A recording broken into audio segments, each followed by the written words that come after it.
June 6th, 1944, 10:15 in the morning.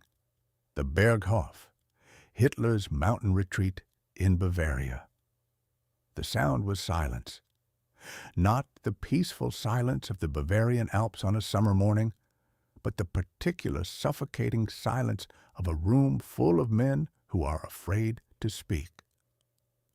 Adolf Hitler sat behind his massive oak desk, his hands trembling slightly as he read the latest intelligence summary from Normandy. His face was pale, his eyes sunken from another night of insomnia. The morning light coming through the tall windows caught the edge of the paper shaking in his hands. General Feldmarschall Wilhelm Keitel stood at attention 3 paces from the desk, his face carefully neutral. He had just delivered the morning briefing on the invasion, now 5 hours old. The news was bad, worse than bad.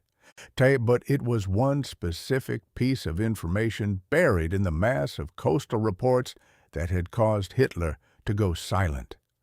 The Canadians at Juno Beach had broken through the Atlantic Wall, not penetrated it, not established a toehold, broken completely through the coastal defenses, and were now advancing inland faster than any other Allied formation. According to preliminary German reports, it had taken approximately 37 minutes from landing to breakthrough. Hitler looked up from the paper. His eyes, which could shift from distant vacancy to burning intensity in an instant, fixed on Keitel. When he spoke, his voice was quiet, dangerously quiet. "Explain to me," he said slowly, "how Canadian farmers broke through fortifications that took 3 years to build. Explain it to me now." Keitel, a man who had survived years in Hitler's inner circle by knowing when to speak and when to stay silent, chose his words carefully. "Mein Führer?" The initial report suggests that the defenders at Juno Beach were overwhelmed by the speed and ferocity of the assault. "The 716th Infantry Division," Hitler cut him off. "The 716th is German. The attackers are Canadians. How does a German division dug into concrete bunkers with machine guns and artillery lose to Canadians in 37 minutes? The question hung in the air because Hitler was not asking for tactical details. He was asking something more fundamental. He was asking how his ideology, his entire worldview, could be reconciled with what had just happened on the coast of France. And Keitel, a professional soldier rather than a Nazi ideologue, understood that there was no answer that would satisfy the Führer, because the answer was simple and unacceptable. The Canadians were better soldiers than Hitler believed possible. To understand Hitler's reaction to Juno Beach, you have to understand what he believed about Canada and Canadians. In Hitler's racial hierarchy, constructed over decades of twisted reasoning, the world was divided into superior and inferior peoples. Germans occupied the highest tier. Other Nordic peoples, including the British, were grudgingly acknowledged as racial cousins. Americans were a mixed case, polluted by immigration but possessing industrial power that demanded acknowledgement. But Canadians, in Hitler's mind, barely existed as a meaningful category. Canada was not a nation in any serious sense. It was a colonial territory, a frozen wilderness populated by British farmers and French peasants. The Canadian Army, when Hitler thought about it at all, was an afterthought, a small volunteer force with no military tradition worth noting and no reason to exist except as a token contribution to the British Empire. His intelligence services knew better. German military intelligence had compiled extensive reports on Canadian forces training in Britain. These assessments noted that Canadian divisions were well equipped, thoroughly trained, and showed high morale. The professional German military view of the Canadian Army was generally respectful, sometimes genuinely concerned. But Hitler dismissed these reports not because he had better information, but because they contradicted his ideology. In his worldview, a nation of farmers and trappers could not produce effective soldiers. The idea was simply absurd. And so when the German High Command planned the defense of Normandy, when they positioned forces and allocated reserves, they did so based on Hitler's assumptions rather than accurate intelligence. The strongest German formations were concentrated at Calais, where Hitler was certain the main invasion would come. Normandy was defended, but not by Germany's best divisions. And within Normandy, the sectors where Canadians were expected to land received even lower priority. On the 716th Infantry Division defending Juno Beach and the surrounding area was a static coastal defense unit, composed largely of older men, recovered wounded, and conscripts from occupied territories. These were garrison soldiers adequate for manning bunkers and conducting routine patrols, but not prepared for intensive combat against a determined assault force. German planners considered this sufficient because they assumed the Canadians would not be particularly effective attackers. They assumed wrong. When the 3rd Canadian Infantry Division hit Juno Beach at 7:45 on the morning of June 6th, they encountered everything the Germans had prepared. Concrete bunkers housing 75mm and 88mm guns, machine gun nests with interlocking fields of fire, beach obstacles designed to rip open landing craft, mines, wire. The Germans had done their job. The defenses were formidable. The Canadians, trained specifically for this moment, hit those defenses with overwhelming aggression. They landed under fire and kept moving. When tanks got hung up on underwater obstacles, infantry pushed forward without armor support.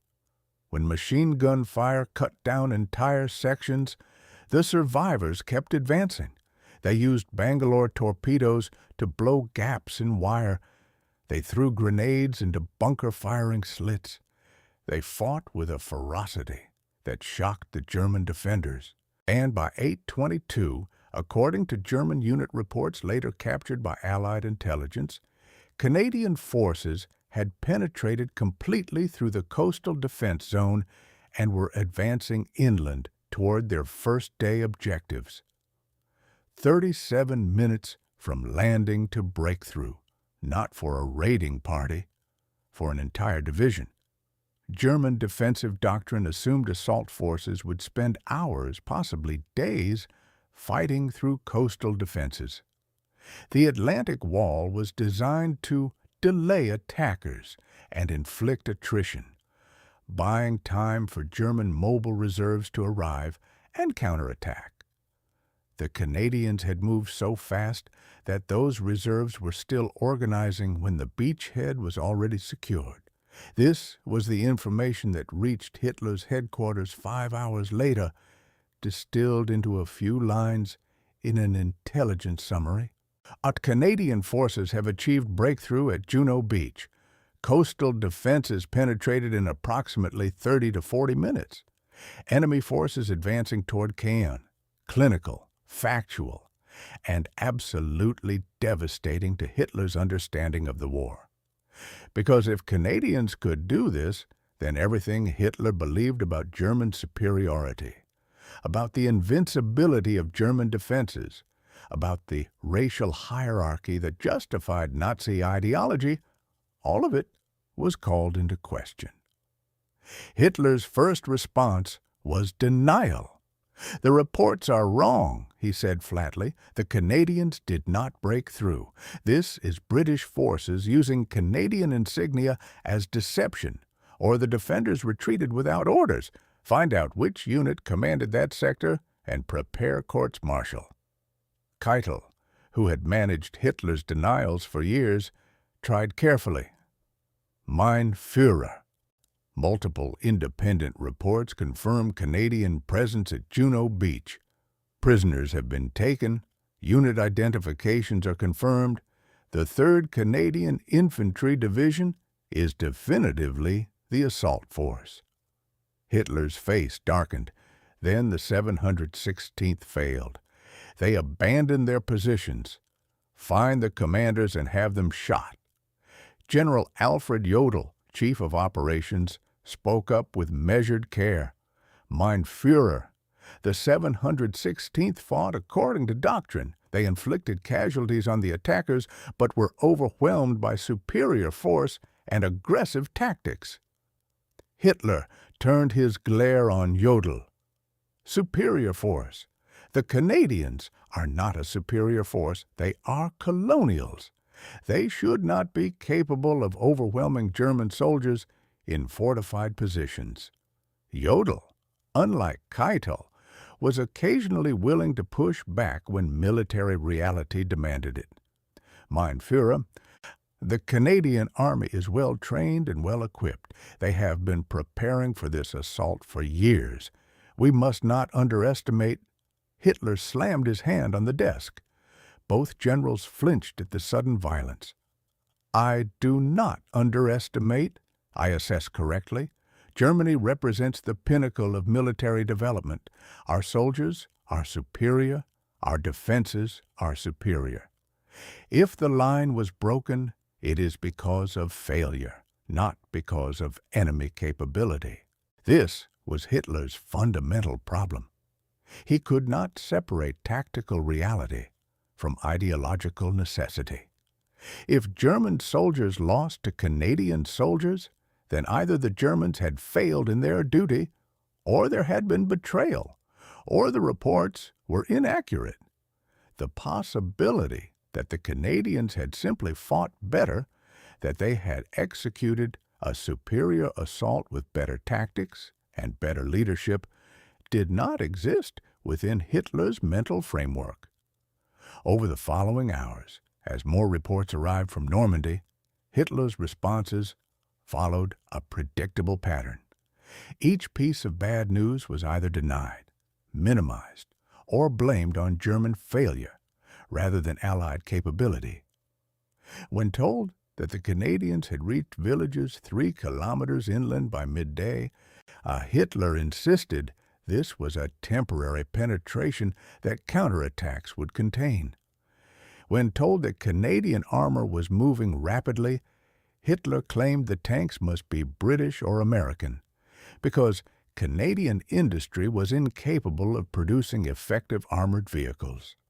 His staff, accustomed to these responses, learned to feed him information carefully. They described everything in terms of German actions or failures. The defense at Juno Beach was inadequate rather than the Canadians attacked effectively. Our reserves are being delayed rather than Canadian forces are moving faster than anticipated. This linguistic contortion was necessary because direct statements about Allied capability produced rages that made productive military planning impossible. But the information kept coming, and it kept getting worse. By afternoon on June 6th, it was clear that the Canadian breakthrough at Juno Beach was the deepest Allied penetration of the day. The Canadians had advanced further inland than the British at Gold and Sword beaches. They had advanced vastly further than the Americans at Omaha, where casualties were catastrophic and progress was measured in meters. The 3rd Canadian Division, which Hitler had dismissed as colonial farmers, was now the greatest immediate threat to the German defensive position in Normandy. They were positioned to potentially cut off German forces and capture Caen, the critical road and rail junction that dominated the entire region, and the German reserves that could stop them, the panzer divisions that could strike the beachhead before it consolidated, were sitting idle, because Hitler still believed the Normandy landings were a diversion. He still believed the main assault would come at Calais. He refused to commit his mobile reserves to what he had convinced himself was a secondary effort. This was one of the most consequential decisions of the entire war, and it was driven partly by his inability to take the Canadians seriously. If the breakthrough at Juno Beach had been reported as a British breakthrough, he might have responded differently. If American forces had penetrated that deeply, he might have recognized the threat immediately. But because it was Canadians, because his ideology told him that Canadians were not a serious military threat, he convinced himself the situation was manageable. By evening of June 6th, Hitler had moved from denial to anger.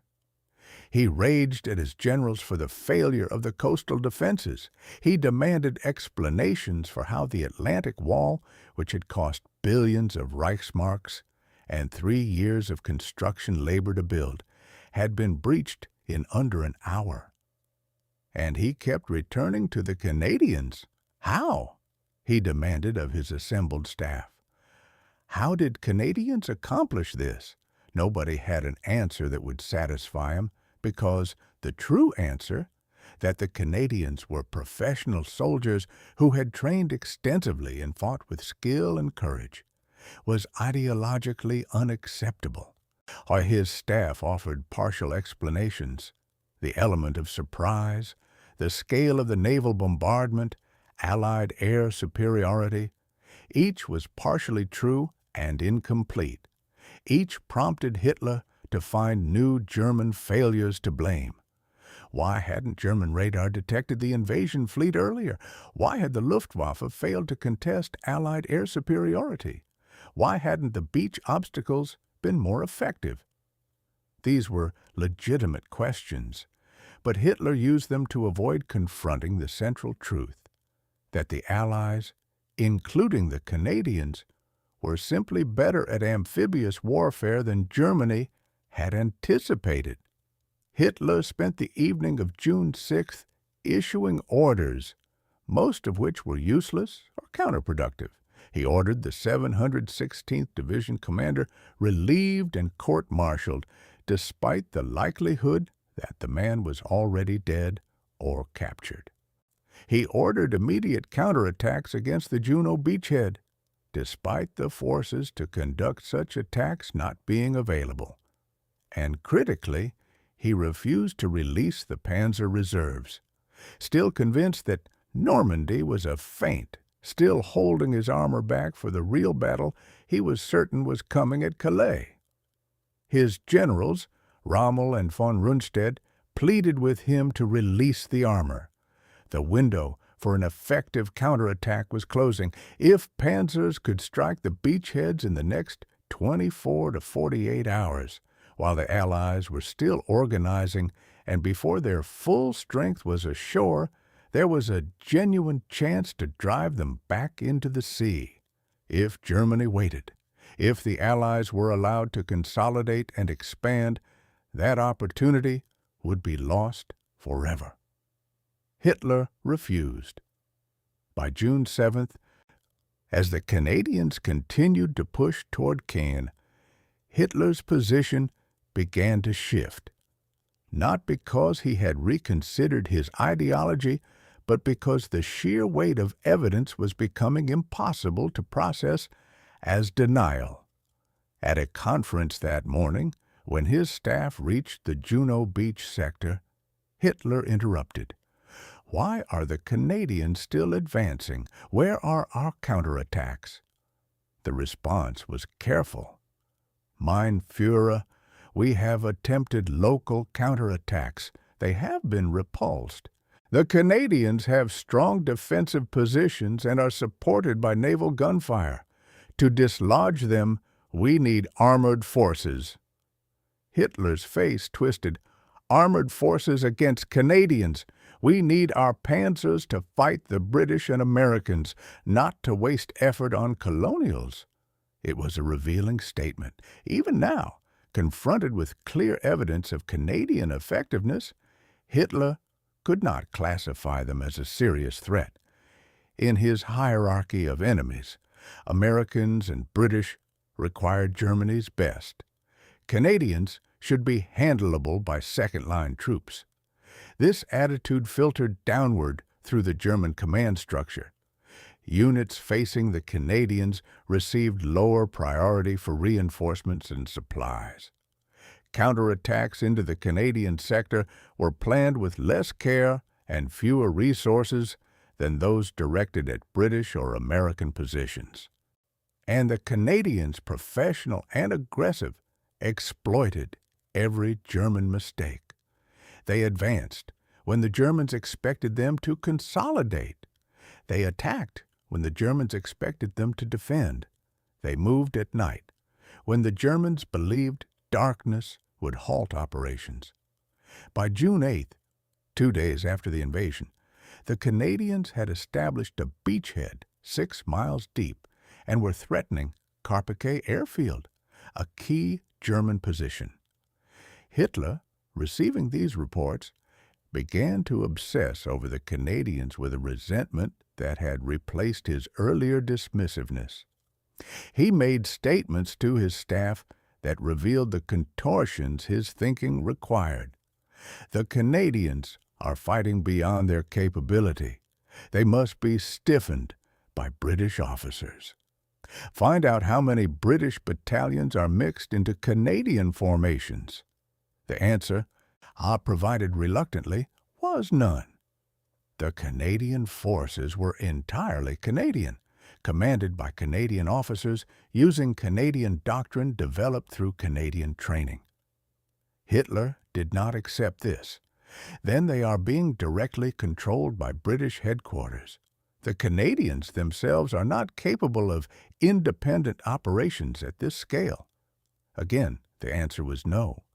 The Canadian divisions were operating with considerable autonomy under their own corps headquarters. His frustration grew because every day the evidence mounted that his assessment of Canadian capabilities had been wrong, and every day his refusal to adjust that assessment cost Germany time and opportunities it could not recover. By mid-June, with the battle around Caen becoming some of the most intense fighting of the entire campaign, Hitler's references to the Canadians began to take on a different character. During a situation conference on June 15th, he made a statement that he would repeat in various forms over the coming weeks. The Canadians at Juno Beach did not break through because they are superior soldiers. They broke through because our defenses were betrayed. There must have been intelligence leaks. The Canadians knew exactly where our weak points were. The conspiracy theory that German defeats were always the result of betrayal rather than enemy capability was characteristic of Hitler's thinking. It preserved his ideology while explaining away uncomfortable facts. His staff did not openly contradict him, though the professional soldiers present knew better. The Canadians had succeeded at Juno Beach because they had trained hard, planned meticulously, and executed aggressively. Not because of betrayal, but stating this truth to Hitler was both pointless and dangerous. On June 20th, Hitler issued a directive regarding forces facing the Canadians that revealed how thoroughly his assessment had failed to update. Forces engaged against Canadian formations will fight with the understanding that the enemy, while aggressive, lacks staying power. The Canadians are capable of short, intense efforts, but cannot sustain prolonged operations. Defensive tactics should focus on absorbing initial assaults and counterattacking once enemy momentum is exhausted.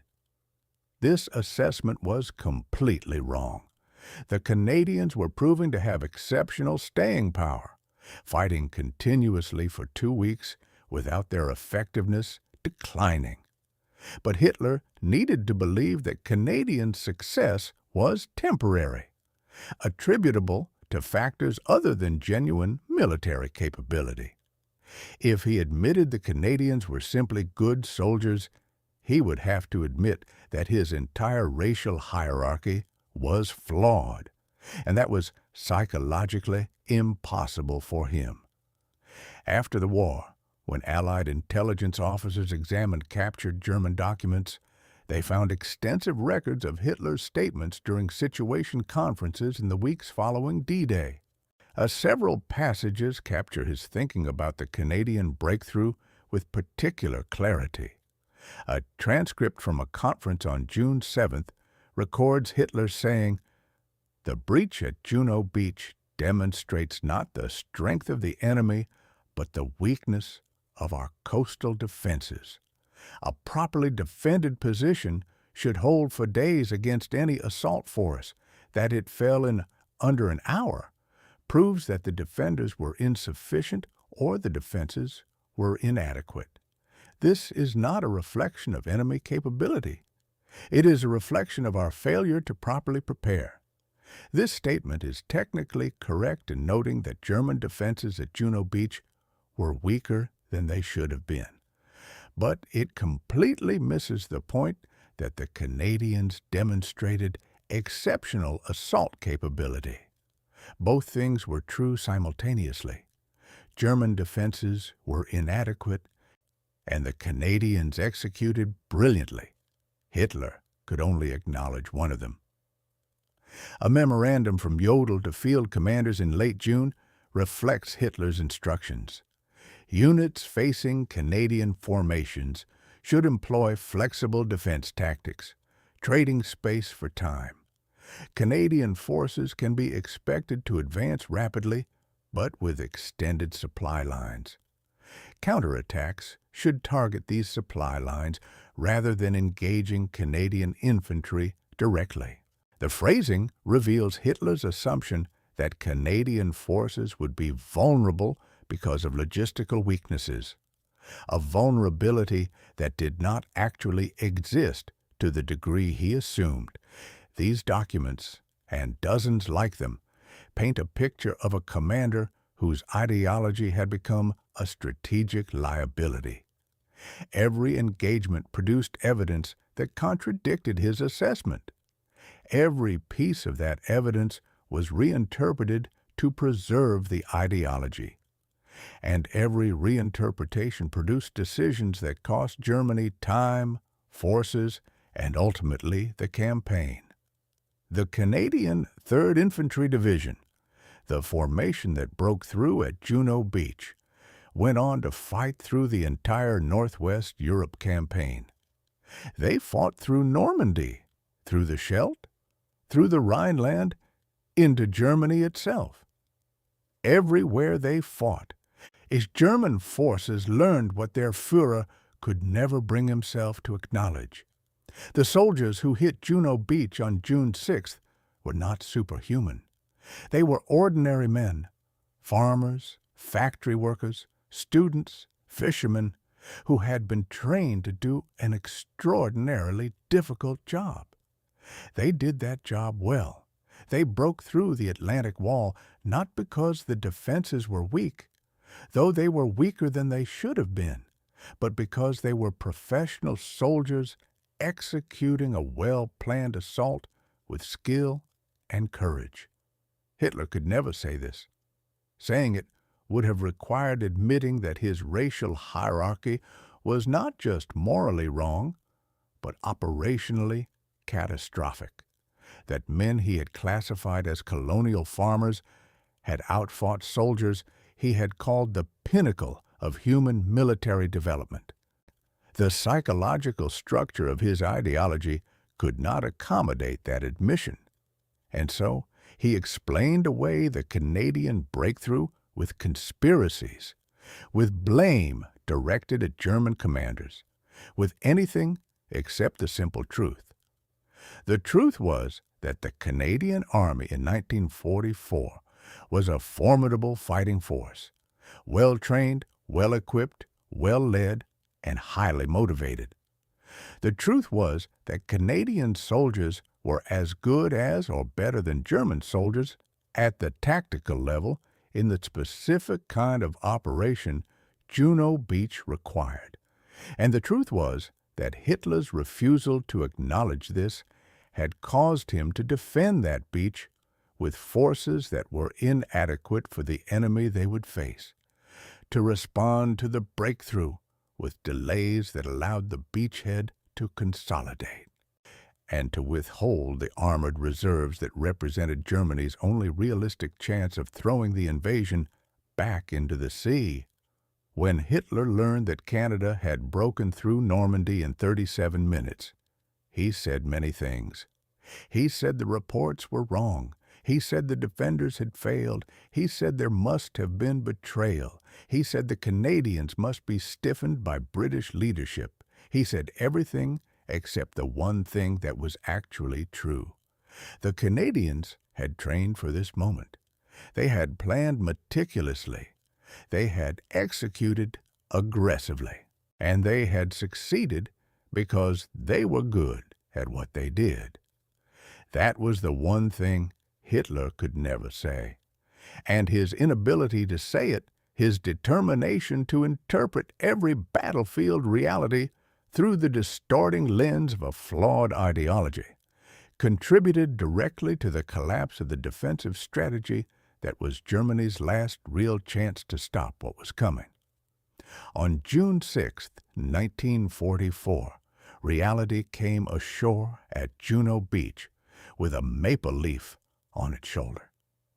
It moved through the Atlantic Wall in 37 minutes. And it began, slowly and at enormous cost, the process of bringing down the 1,000-year Reich that its deluded leader had promised would last forever.